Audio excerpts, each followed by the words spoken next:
Kung kinagat ka ng iba, huwag mo silang kakagatin. Hindi ka namang ginawang aso ng Diyos eh. Hindi po ba? Kung binaboy ka ng iba, huwag mo silang bababuyin. Kasi kung gagawin mo yon, bumababa ka na lang sa level nila. Amen?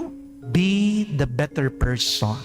You can be the best person. And God gives you the grace to be a holy person. Kaya mga kapatid, tandaan po natin, ang dalawang aral na ito, napakahalaga, napakaganda. Una, hindi lahat karapat-dapat sa iyong tiwala. Protektahan mo ang iyong puso. Pahalagan mo ang iyong sarili.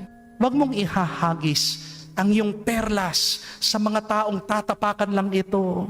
At pangalawa, lahat naman ay karapat-dapat sa iyong kabutihan.